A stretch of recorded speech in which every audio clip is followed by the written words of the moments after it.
Frères, sœurs, bien-aimés du Seigneur, même si tu n'es pas encore dans le Seigneur, sache que le Seigneur t'aime et il veut sauver ton âme. Sache-le. Je lis la parole du Seigneur dans 2 Corinthiens 13, verset 5. La parole nous dit « Examinez-vous vous-même pour savoir si vous êtes dans la foi. Éprouvez vous-même. » Je vais m'arrêter là. Examinez-vous, examinons-nous, parce que cette parole est aussi pour moi. Paul disait aux Corinthiens de s'examiner,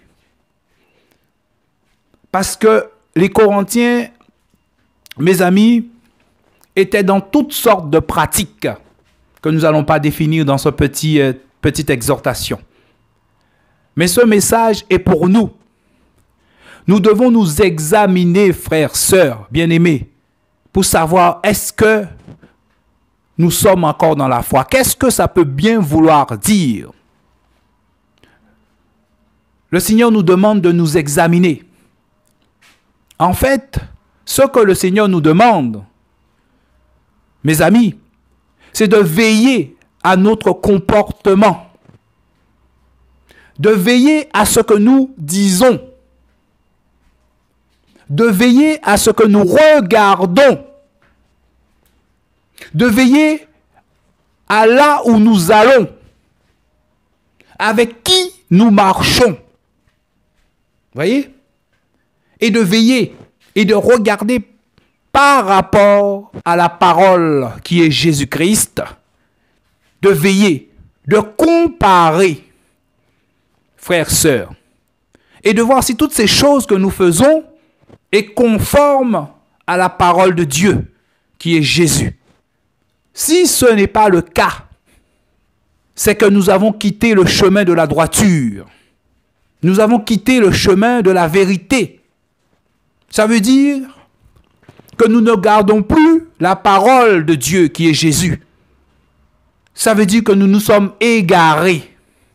Ce qui est terrible avec l'égarement, c'est que quand on est égaré, on ne se rend pas compte qu'on est égaré. Justement, c'est le but. On ne se rend pas compte. Donc, le Seigneur nous demande de nous examiner chaque jour, chaque instant.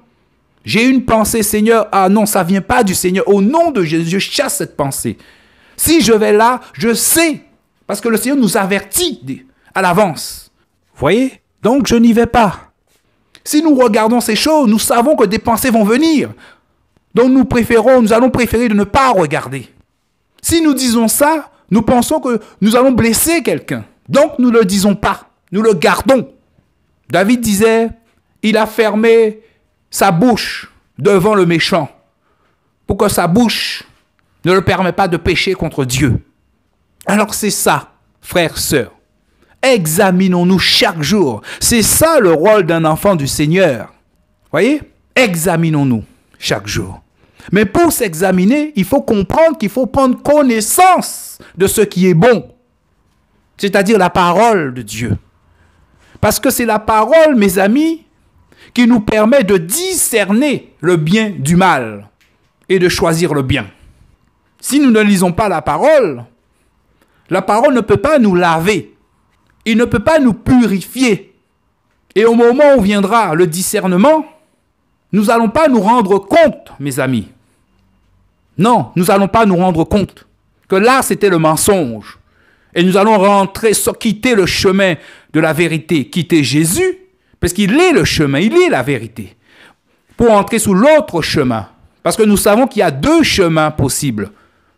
Et sans se rendre compte, nous serons des hommes mélangés. Et puisque nous serons mélangés, nous n'appartiendrons plus à Jésus. Parce que la Bible dit que Jésus, dans l'Apocalypse, vomit ceux qui sont mélangés. Frères, sœurs. Alors le rôle du méchant, c'est de te mélanger. Un peu de mélange. Tu ne vas même pas te rendre compte. Tu es mélangé. Voyez? Tu penseras que tu es avec Jésus, mais tu es dans le mélange. Tu es dans la compromission. Tu as accepté des choses sans te rendre compte. Parce que ta relation avec la parole, avec Jésus, parce qu'il est la parole, ta relation n'était pas basée sur la parole avec Jésus.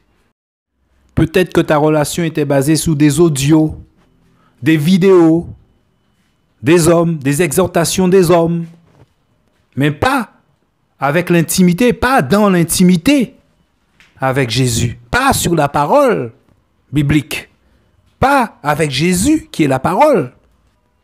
C'est pour ça, mon ami, que tu dois prendre possession de la parole de Dieu. Tu dois te revêtir de cette parole pour quand arrivent les temps compliqués, pour que le Seigneur te fasse grâce, c'est-à-dire la parole t'éclaire et que tu te rendes compte, la parole te fait te rendre compte que là, c'est un piège. Alors c'est ça le message d'aujourd'hui. Examinons-nous chaque jour, chaque instant. N'est-il pas écrit dans la parole que Jésus c'est le prince de paix? Donc si tu n'as pas la paix dans ton cœur, il se peut que tu as quitté le chemin. Parce que normalement, il doit régner dans ton cœur, dans ton âme, la paix, Jésus. Le royaume doit régner, le règne de Dieu. C'est-à-dire la vérité, la droiture, l'équité. Voyez, toutes ces choses qui font partie de la nature du Seigneur doivent régner dans ton âme. C'est pour ça que chaque jour, chaque instant, nous devons nous examiner, mes amis, pour voir si nous sommes encore dans la foi, si nos faits et gestes sont conformes à Jésus, conformes à la parole de Jésus. Que le Seigneur vous bénisse, au nom de Jésus. Merci pour ta grâce, Papa. Amen.